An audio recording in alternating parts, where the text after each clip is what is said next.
You are now tuned in to higher frequencies. We do this frequently. Turn your radio station to E3 for that decency. Listen to great music and the latest movement. Safe listening for anyone that's tuned in. Who you waking up to? Anna Deshawn, Q Crew and friends. It's that real talk. Online radio with the spins. You caught up in traffic, frustrated. Just check in with E3 to shift your vibrations and get elevated. That's queer radio done right. Choose to be yourself. That's the only way to live life, and that's how it's done here. Just know y'all tuned in to the greatest. Ain't no competition. We ain't worried about the other stations. Check. What's good people? You know this is your girl Anna Deshawn right here on E3 Radio, your number one stop for queer radio done right. And I'm excited today on Wake Up with Anna and Friends because we got a new friend on the show, which is always a good time, okay? We got Datriana in the building. What's going on, D? I'm good. How are you? I'm good. I'm waking up. I'm feeling sunshiny almost. You know what I'm saying? Almost, yeah. Almost. Look, we'll take it how it comes. It's been warm. Okay, we're going to take it all. Because it only going to maybe last 2 seconds, okay? Exactly. It'll be snowing next week. Literally, okay? Goodness. Quite literally. Family, if you don't know Datriana, let me tell you a little bit about her, all right? She's doing her thing in the world of cannabis. She's got a platform called Up in Smoke. Definitely go follow ASAP, all right? But she's bringing it to the people and being really transparent about her journey. And, I was on the page and I was like, yes, indica, sativa, and the reasons why, okay? So I think the education that you're doing is awesome. I think you're making it so freaking relatable and it's cute, okay? Cuteness is an important factor in all of this. So tell the good people even why you wanted, I know why, I read a little bit, but the people who don't know, why did you get started with Up in Smoke? So I started Up in Smoke for a couple of reasons. On a very practical level, I moved to Chicago and I learned that cannabis was made legal. And so I was like, since this is gonna be legal in January, I feel like I should be on the early frontier of this and create content around the different products and stuff that exist. So I had gotten a medical card already and very practically was just I see this as a great opportunity to be a leader in this space. And then on a more creative level, it's I've always wanted to create content around cannabis. I lived in New York before I moved back to Chicago. I'm originally from here, but I lived in New York for 5 years, and I started getting into smoking a little bit while I was there because it's so stressful to live there. So that coupled with my existing anxiety and grad school and my sort of coming out journey all kind of collided at one time, and I was oh no. This is not going to work for my mental health, which doesn't work for my physical health and all of that. And so basically, long story short, I was just I want to create the content that I don't see. I don't identify as at the time a stoner. Today, I probably would call myself a stoner among friends. But it means something different to me. The word stoner then is very much whitewashed and whatever. And just white, male-centric, or them sort of co-opting a Rastafarian culture and that kind of stuff. Just not okay and just not aligned with my identity and values. And so I wanted, to your point, to make stuff that was informative but cute because I am a designer. I work in tech by day. And so I care about aesthetics. I like sneakers, I'm into fashion, all of that I think just lends itself to wanting things to look nice and also knowing that's what catches people's attention. And you often don't expect cannabis content to look like that. And so all of this kind of catches people off guard, which is the point to be working to destigmatize it. And because I know I'm not the kind of person that someone would look at and probably say she smokes a ton of weed. That is what made me feel I should be doing this because that helps combat the stigma when it's your brain can't process me here just smiling at you looking not a stoner. And then I'm but actually if I turned my computer around there 10 bongs in the corner right here. So, I just wanted to kind of destigmatize it while also living my regular life.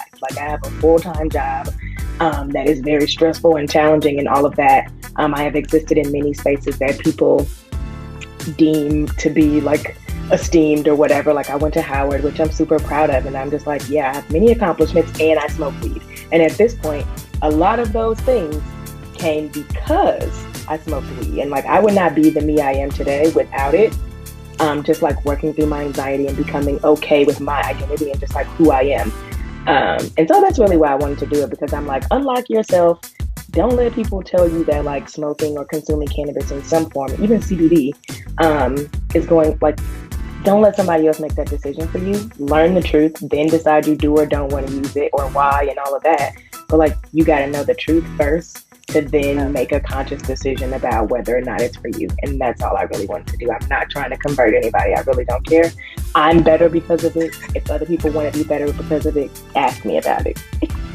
Right. And I think that there's a lot of people who are curious as to what do better looks like with cannabis in the picture, right? Because of just all of the images and movies and the way in which cannabis' story has been told for decades and decades. Is somebody sitting on the couch totally stoned with like 15 boxes of pizza and pop, right? But I think what's wonderful about the way in which you approached telling the story is you start with your own story. So when you talk about your anxiety, balancing mental health, balancing how you are in the world, you know, at what point did you realize like, yo, maybe cannabis is really helping me to feel more like who I want to be? And then it was like, I'm sure it took a lot of courage to be like, I'm about to come out as somebody who, as you say, is a stoner. You know what I'm saying? Because there is a lot of stigma around it. Yeah, so I would say I realized it, I had just finished grad school, and I had sort of just like definitively decided when I was done, like I had to take a drug test for my job out of grad school. And I was like, as soon as this test is done, I'm going all in to like figure out what works for me. And I did. And it helped me like be productive and be able to focus. Like, honestly, I don't know if I have ADHD or if it's my phone that ruins me or what, but it's so hard to do like deep thinking work for like hours at a time, which I feel like I did not always struggle with. And I'm like, this helps me focus and like not care all the time about like all the other stimulus around me. And so that was probably in like 2016, 2017. And then as far as when I felt comfortable sort of like being super open about it, that's still a journey that I'm on, to be honest. I like to tell people I'm hiding in plain sight. So like if you ask me about it, I will certainly talk to you about it. But it's not the kind of thing that I offer up if I'm in like mixed company.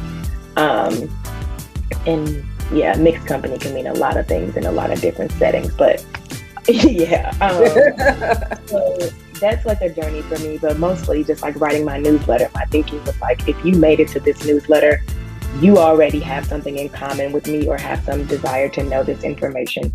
So I don't really care what I say there. It's like super cathartic for me. I've been on a like therapy break. And so it's kind of also a form of therapy. Like, it's a labor of love. It's really hard for me to write, actually, because I do feel like I am just like bearing my true soul to people. I learned a lot about you, okay? And I don't know how it makes you feel, D, but I was reading and I was like, wow, I can really relate with so much of this. So I just want to say thank you for your courage, because I think there's a lot of people who feel similar ways as what you feel, and who don't know which way they want to go with their own self-care, right? We all have to figure out what works for us. And sometimes, you know, Western medicine ain't it. And maybe you've tried some Eastern medicine and that's worked for you, and maybe it hasn't, you know.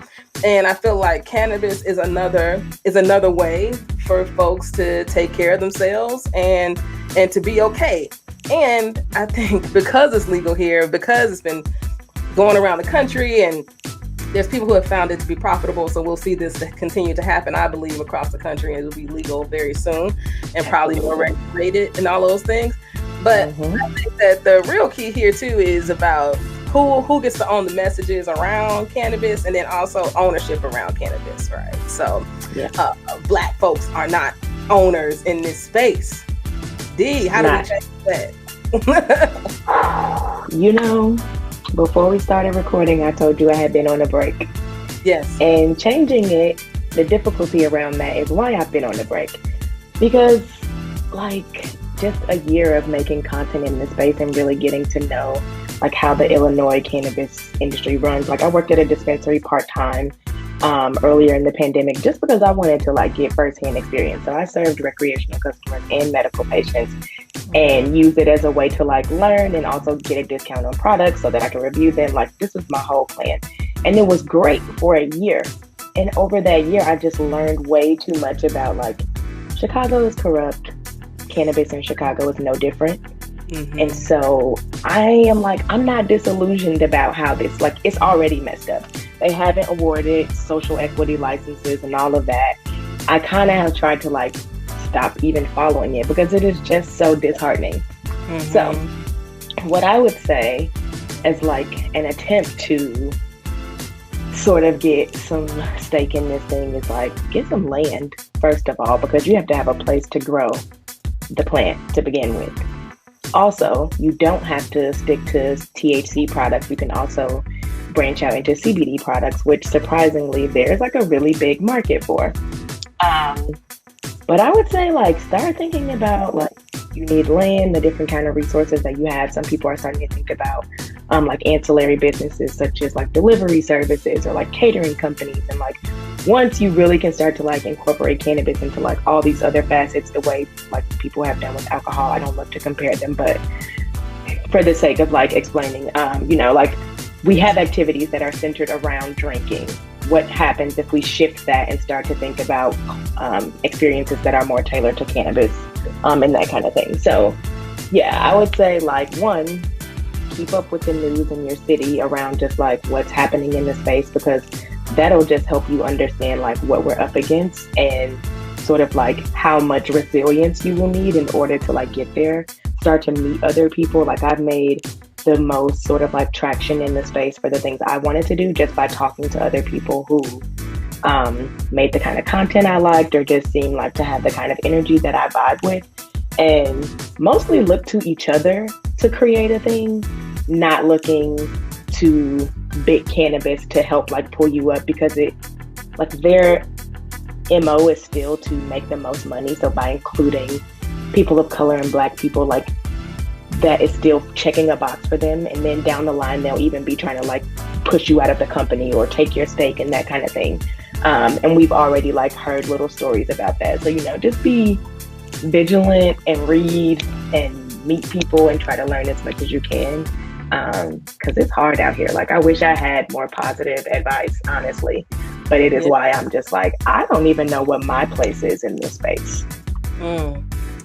Yeah, and I've heard similar things, and I've talked to people who I felt like had the capital to get into the space, and people who got together with other friends who also have capital, who are also making bank, got savings, got cash on hand, got everything that they need, and still not able to get the licensing, to get the space, to get into the cannabis world here in Chicago. And you know, just like everything else, you just feel like you're in a part of a system that wasn't made for you, wasn't built for you, but incarcerated a whole lot of us, okay? My goodness. Right? And not able to benefit from it, the legalization of it. So, and it's like the quality of the stuff they're making is like not even good. So for me, it's like I would love for there to be like more Black and brown craft growers who can like give us also the products we deserve. Just because it's legal here, like that doesn't mean it's good quality. And because the goal is production, like if you just think about like how a t-shirt is made or like your McDonald's hamburger, all the steps it takes, those same steps kind of apply to cannabis. And now imagine how they cut corners in those spaces and then apply that to cannabis. So like having dispensaries and being recreationally legal is like, we have only scratched the surface of the ways in which this can go left. Yeah. I hope somehow we find enough resources to like create a thing here, even if it's a small scene of like quality products that is about the community and like invested in undoing the harm that was done here. But we got a lot of work to do. A whole lot of work to do. There's a lot of thoughts going on in my mind, D. Lots of thoughts. I like that. We might have to take a take two on that one. Okay. Since I got you here, you know, you be doing the reviews on the good stuff. You know what I'm saying? So You got any recommendations for the good people? Maybe an indica, a hybrid, a sativa that people should try, or a strand that, Ooh, okay, you know, okay. I know the language. Don't act like I don't know the language, people. Don't. I see you. I hear you. Okay. I'm just saying. Okay. So my sativa. I've been really enjoying Durban Poison. It's like a citrusy sativa. Go light on it, especially if you're prone to anxiety. Go light. Not every cut is the same. I happen to have one right now that's like kind of chill, so it doesn't make me racy. But I've had some Durban Poison that like, oh my goodness, it's like a panic attack waiting to happen. So be careful with your sativas in general. A hybrid that I would say, I always recommend Blue Dream. Some people think Blue Dream is a sativa. Some say hybrid. It really kind of depends on what cut of the strain and where you got it from. But Blue Dream, I would say, is like just kind of an any time of day strain. It's just lovely. And then for an indica, I've been into like peanut butter breath, like meat breath, any kind of breathy, or like garlic strains. Those are my go-to. Garlic strains? Yeah. It sounds weird, but they actually are like quite uplifting without like making me race. So I can be productive, but I'm like relaxed. It's also nice for like a day party. Like I've tested these things, okay? So yeah, like they sound funny. Garlic breath, like why would you want to smoke that? But honestly, the effects are like, and the smell, like when you smell the nugs, they do kind of have like a garlicky, oniony kind of smell. But like when you smoke it, you'll thank me later. Well, thank Katrina later. Okay, got you some recommendations in here, fam. All right, and I think if I can get these back, I will. We got more to learn from you. So much to learn around all these strands, cannabis, the industry, the whole nine. I appreciate you so much for coming on. Of course, you're so welcome. Happy to be here.